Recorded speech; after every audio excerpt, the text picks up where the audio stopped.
You don't need a lot of money to become rich. That idea makes people uncomfortable because it removes their favorite excuse. Most people believe wealth belongs to those who start with more, earn more, or know more. But when you study how wealth is actually built over long periods of time, that belief doesn't hold up. Wealth is not created by brilliance. It's created by consistency. It's built by making sensible decisions repeatedly and allowing time to do the work. The process is simple, but it isn't easy, because it requires patience, discipline, and the ability to avoid doing foolish things. Many people believe wealth comes from one great decision, a perfectly timed investment, a brilliant insight, a big breakthrough. That's not how it works. Wealth is built through a long series of ordinary decisions that don't look impressive in isolation. What matters is that they are repeated year after year without interruption. The most powerful force working in favor of wealth is compounding. But compounding only works if you stay in the game.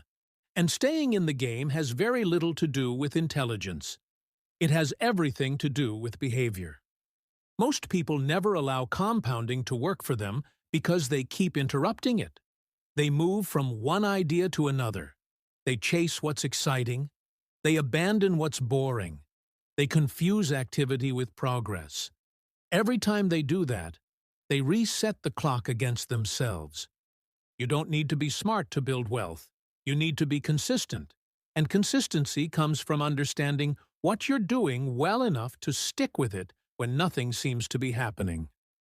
One of the most important principles in investing is knowing the limits of your own understanding. You don't need to understand everything. You don't need to follow every industry or chase every opportunity. Trying to do that is one of the fastest ways to destroy capital.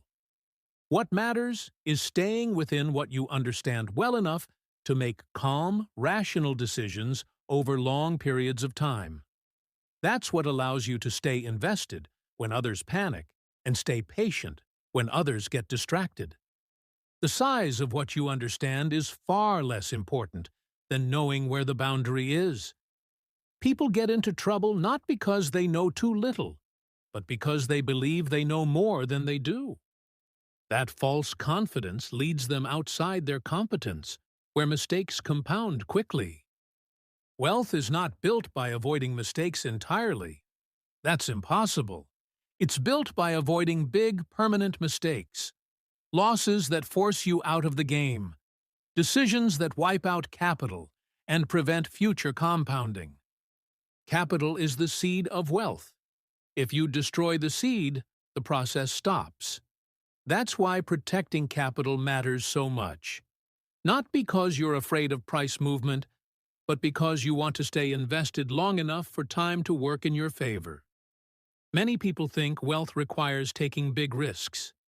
In reality, wealth is more often destroyed by risks people didn't understand than created by bold moves. The goal isn't to be daring.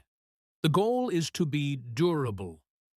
Durability allows you to keep showing up, year after year, market after market, cycle after cycle. And that's where wealth actually comes from. You don't need to start with a lot of money. You need to start with the right habits. Small amounts invested consistently over long periods can grow into significant wealth if they are allowed to compound without interruption. What most people misunderstand about compounding is that it doesn't look impressive early. For a long time, it looks slow and unrewarding.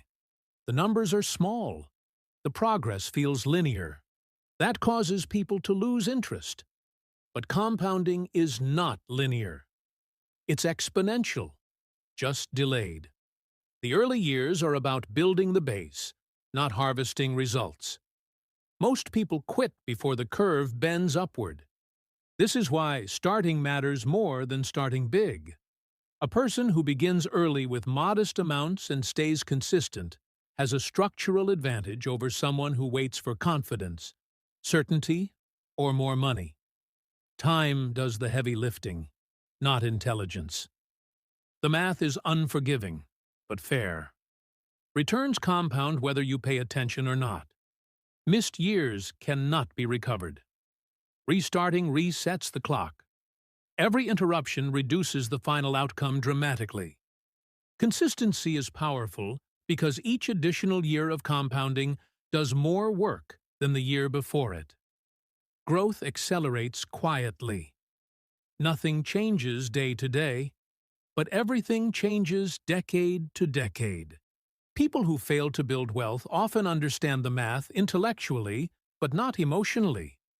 They underestimate how long compounding takes to become visible, and they overestimate the importance of short-term results. They abandon sensible strategies before the math has time to work. You don't need extraordinary returns. You need reasonable returns over extraordinary periods of time. That's how small beginnings turn.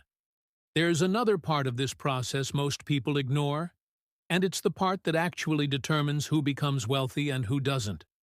Wealth is not built by intensity. It's built by endurance. You don't win by doing something extraordinary once. You win by doing ordinary things correctly for a very long time. This is why consistency matters more than brilliance. A reasonable decision repeated for decades will outperform a brilliant decision followed by impatience. Compounding does not reward enthusiasm. It rewards longevity. People love to talk about returns, but returns are meaningless without time. A good return for 1 year doesn't change your life.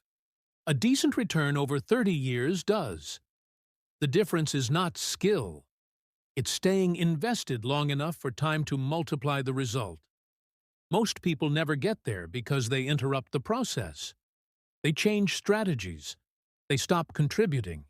They chase something new. They panic during setbacks. Every interruption weakens the math working in their favor. This is why avoiding unnecessary mistakes is such a powerful advantage. You don't need to maximize returns. You need to avoid decisions that permanently shrink your capital or remove you from the game entirely.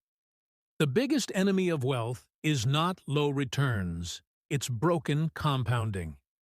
Compounding requires 3 things: time, consistency, and a base that isn't destroyed. Take away any one of those, and the process fails. That's why protecting capital matters. Not because you're trying to be cautious, but because you're trying to stay alive long enough for the math to work. Many people believe wealth requires constant action. In reality, wealth requires restraint, the ability to do less, not more, the discipline to sit still while sensible investments quietly grow. Activity feels productive, but unnecessary activity is often destructive. This is why patience is an offensive advantage. It allows compounding to continue uninterrupted while others step aside. It allows you to benefit from time while others keep resetting their progress. Starting small doesn't matter. Staying consistent does. A modest amount invested regularly over long periods can become significant, not because the starting point was impressive, but because the process was never abandoned. People underestimate how much time works in their favor when they stop interfering with it. They look at early results and assume nothing is happening. But compounding doesn't announce itself. It reveals itself later. This is why wealth often looks sudden from the outside. In reality, it was built quietly for years. The growth was slow, then faster, then dramatic, but only because the early years were allowed to exist. You don't need perfect decisions. You need durable ones. Decisions you can repeat without stress. Decisions you can live with during good markets and bad ones. That repeatability is what allows wealth to accumulate. Being patient doesn't mean being passive. It means being selective. It means choosing approaches that don't require constant monitoring or emotional reactions. It means trusting the process enough to let it run. The simplest strategies often work best because they are easiest to stick with. Complexity increases the chances of error. Error interrupts compounding. And interrupted compounding never reaches its potential. Wealth is built by people who stay invested, keep adding, and allow time to do what time has always done. The formula hasn't changed. Only the distractions have. If you understand this, you understand why wealth doesn't require brilliance. It requires discipline. It requires patience.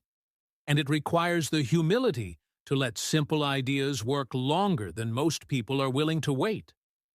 That's how wealth is built and secured. Not by being clever, not by being fast, but by being consistent, patient, and rational long enough for compounding to become unstoppable.